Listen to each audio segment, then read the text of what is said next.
అనగనగా ఒక ఊరిలో శ్రీను అనే యువకుడు ఉండేవాడు. శ్రీను చాలా చురుకైనవాడు, కష్టపడే మనస్తత్వం కలవాడు.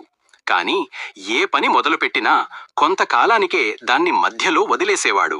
ఒకరోజు శ్రీను తన సమస్యను పరిష్కరించుకోవడానికి ఒక జ్ఞాని దగ్గరకు వెళ్ళాడు.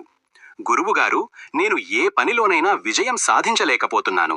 ఎందుకంటే నా జీవితంలో ఏమి చెయ్యాలో నాకు స్పష్టంగా తెలియడం లేదు. నా లక్ష్యాన్ని ఎలా నిర్ణయించుకోవాలో దయచేసి చెప్పండి అని అడిగాడు. జ్ఞాని నవ్వి, రేపు ఉదయం రా, నీకు ఒక సమాధానం చెప్తాను అన్నాడు.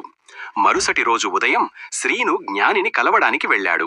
జ్ఞాని శ్రీనుని తీసుకెళ్లి ఒక పెద్ద మైదానం మధ్యలో నిలబెట్టి అతని కళ్లకు గంతలు కట్టాడు. శ్రీను, ఇప్పుడు నువ్వు ముందుకు నడువు అని జ్ఞాని అన్నాడు. శ్రీను గంతలు కట్టుకొని కొంత దూరం నడిచాడు. కాని తన అడుగులు ఎటు పడుతున్నాయో, ఎంత దూరం నడిచాడో అర్థం కాలేదు. గందరగోళంతో, భయంతో నిలబడిపోయాడు.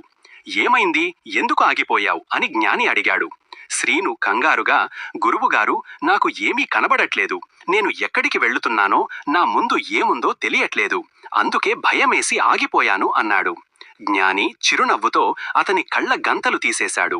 ఇప్పుడు చెప్పు, నీ ముందు ఏముంది అని అడిగాడు. శ్రీను చుట్టూ చూసి, నా ముందు చాలా దూరం వరకు మైదానం ఉంది. ఇంకొంచెం దూరంలో చెట్లు, పర్వతాలు కనిపిస్తున్నాయి.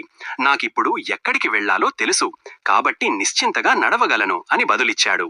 అప్పుడు జ్ఞాని, చూశావా శ్రీను, నీ జీవితం కూడా అంతే. నీకు లక్ష్యం అంటే నువ్వు చేరుకోవాలనుకునే గమ్యస్థానం లాంటిది. గమ్యం తెలియకపోతే, లక్ష్యం లేకపోతే నీ కళ్లకు గంతలు కట్టినట్టే. ఎంత కష్టపడినా నీ సమయం, శక్తి వృధా అవుతాయి.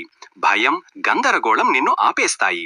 గమ్యాన్ని స్పష్టంగా చూస్తే, లక్ష్యాన్ని నిర్ణయించుకుంటే నీ అడుగులు వాటంతట అవే ఆ దిశగా పడతాయి.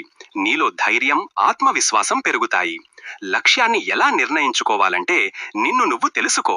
ముందుగా నీకు దేనిపై ఆసక్తి ఉంది, నీ బలాలు, స్ట్రెంగ్త్స్ ఏంటి, నీ బలహీనతలు, వీక్నెసెస్ ఏంటి. ఇతరుల కోసం కాకుండా నీ హృదయం ఏం కోరుకుంటుందో తెలుసుకో. లక్ష్యాన్ని చిన్న భాగాలుగా విభజించు. పెద్ద లక్ష్యం ఒక పర్వతం లాంటిది. దాన్ని చిన్న చిన్న దశలుగా, స్టెప్స్ విభజించుకో. ప్రతి చిన్న విజయం నీకు మరింత ముందుకు వెళ్ళడానికి శక్తినిస్తుంది.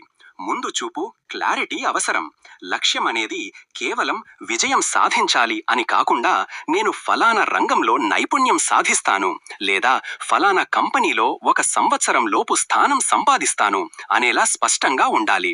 నీ లక్ష్యాన్ని నిర్ణయించుకోవడం అంటే నీ జీవితానికి ఒక మార్గసూచిని, మ్యాప్ గీయడం లాంటిది. అది ఉంటే ప్రయాణం సులభంగా, విజయవంతంగా ఉంటుంది.